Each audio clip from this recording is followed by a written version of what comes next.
Sabay-sabay natin alamin ang mga kaganapan na nangyayari sa ating bansa.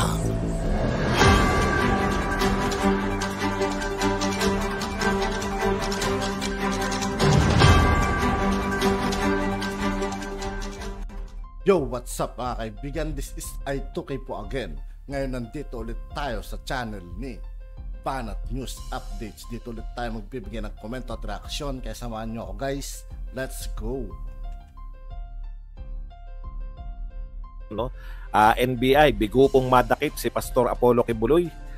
Pero yung tatlo po niyang tauhan na meron din pong sinampahan din pong kaso, hinggil po dyan, kaugnay po ng kaso ni Pastor Kibuloy, ay nahuli po yung isa, yung dalawa sumuko, pero kagyat na nagkaroon ng pagpapiyansa. Bigo po ang NBI. Pumunta po sila sa Kingdom, no? Para po i-serve ang warrant of arrest kay Pastor Apollo Kibuloy. Hindi po nila nahuli, pero meron pong dalawang tauhan. Ito po, Kibuloy aid arrested, no? Ayan po. The arrest and surrender came after the NBI and the PNP served a warrant issued by Davao Court against Kibuloy and 5 others in connection with the child abuse and sexual abuse case. Ayan. So nasa custody po, ito po balita po to ng nasa custody ng NBI si Crescente Canada, Pauline Canada and Sylvia Cremañez. Nakapiyansa na. Okay? So layan agad. Okay. Alam niyo po, ito nagsalita na naman si Ontiveros, nakala mo talaga siya yung Kala mo siya yung nag-order sa NBI. Ililinaw lang po natin, no? Ililinaw lang po natin sa inyo na yun po ay utos ng korte. Yung pagkakadakip po sa tauhan ni Kibuloy na may kaso rin, hindi po yan utos ni Ontiveros, no? Kasi dumadaldal na naman na parang tipong gustong palabasin na siya ang may kagagawa, no? Utos po yan ng korte na kaya po may aarestuhin si Pastor Kibuloy. Ibig sabihin, Badong, yung mga pag-aksaya natin ng pera dyan sa Senado na iniimbestigahan, kahit hindi umaten si Pastor Kibuloy, tuloy sa investigasyon sila Ontiveros, walang silbi. Hindi lang po sa walang silbi. Kung tutuusin po, yan po ay kung marunong pong mag-isip ang mga tao, no? Sagabal pa po yan sa pagbibigay ng hustisya, no? Ito po, dapat ang silisilip natin kasi trabaho ng NBI yan, ng pulis. NBI at PNP, pag may warrant of arrest, aarestuhin po nila. Sila yung arresting authority. Asan po ang papel ni Ontiveros dyan? Wala po. Walang papel. Para saan pala yun? No? Hindi nagwawagi. Sino kaya tinatawanan nitong tukol na to? Walang papel si Ontiveros dyan sa mga arrest warrant na yan. Wala po kasi korte yan. Bakit nag-aaksaya tayo ng panahon sa Senado ng imbestiga? Wala naman pala. Ganyan po nga. Literal, tama yung sinasabi nyo. Nag-aaksaya tayo ng pera, panahon sa mga investigasyon na wala naman pong mararating. Kasi po, sabi na nga, di ba? Katarungan ng hinihingi kaya lumapit.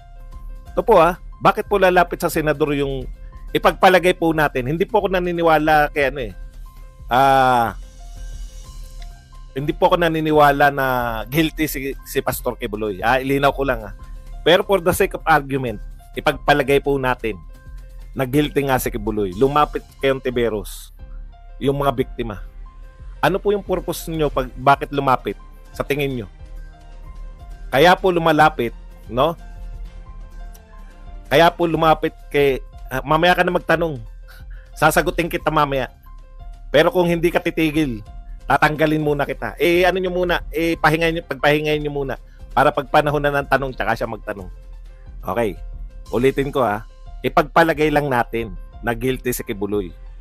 Bakit pumunta kay Risa Ontiveros sa tingin ninyo? Bakit pumunta kay Ontiveros yung mga di umano'y biktima? Para magkaroon ng katarungan. Di ba? Instead, paano ka magkakaroon ng katarungan? Kung isasampa mo sa korte. Kung sasampahan mo ng kaso si Kibuloy, yung sinasabi nila na dumungis ng kanilang kung ano man yung ginawa sa kanila. Uulitin ko po hindi po ako naniniwala na guilty si Kibuloy. No? Okay. Ipagpalagay lang natin, for the sake of argument, totoo ba nakakatulong si Rizal Ontiveros? Hindi po. Bakit? Para ka makatulong, dapat mabigyan mo ng katarungan. At para mabigyan mo ng katarungan yung supposedly biktima, ilalapit mo sa korte. Tutulungan mo silang magsampa ng reklamo para mahuli yung mga may kasalanan. Di po ba ganun yung proper? Ano po ba ginawa ni Ontiveros? Ginamit itong mga biktima na to para sa kanyang sariling interes. Napasikatin ng kanya sarili. Nag-Senate investigation. Samantalang yung private naman po yun. No? Magsa-Senate investigation ka kasi gobyerno involved. Di ba? Eto, may mga criminal activity sa gobyerno kaya kailangan yung lutasin. Pero ito po private Very private yung ginawa sa mga biktima di umano. So ano ngayon na mangyari? Halimbawa lang po Hindi ko sinasabing nagtatago si Pastor Kibuloy. Kaya lang hindi nahuli ng NBI. Halimbawa po, tumakas.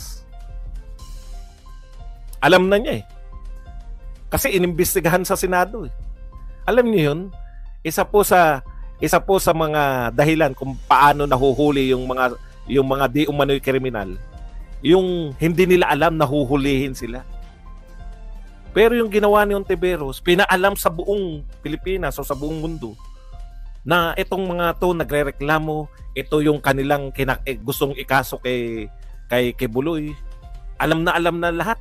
Wala naman silbi, hindi naman korte yung Senado.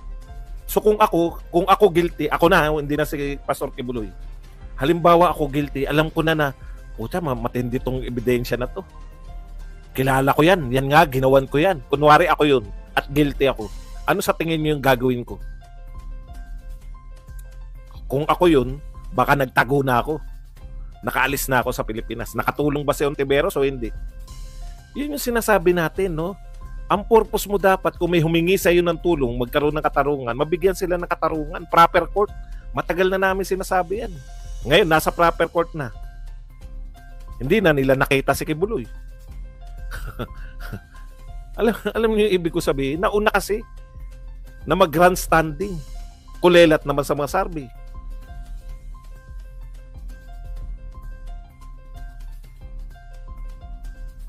Sa totoo lang, wala naman pong sinabi lang po yan na in aid of legislation. Anong in aid of legislation? Anong batas yung magagawa nila dyan? May dati ng batas sa rape, may dati ng batas sa pang-abuso sexual, may dati ng ano pang magagawa nilang batas diyan? Isang gagawa ng batas para lang particular kay Kibuloy lang? Posible naman. Wala.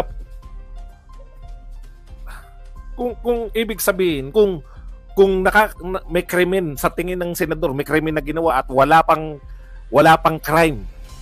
Wala pang batas na paparusa sa krimen na yun dahil hindi pa nag-exist yung crime. Yun, pwede yun, yung in aid of legislation.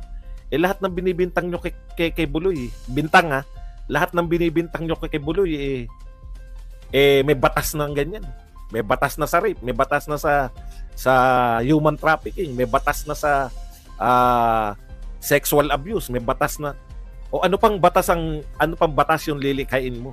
Bakit ka ngayon bakit nag-imbestiga ka pa? Kung nilihim mo yan, nagsampa ka ng lihim, hindi ka nag-ano, di walang kamalay-malay, merong na pala siyang pag-usap. At yun nga po mga kaibigan, dito po nagtatapos ang ating reaction video. Muli ako po si I2K ng Sundalo ng Tunggalo. Maraming salamat sa patuloy na pagsuporta. Yeah, peace out.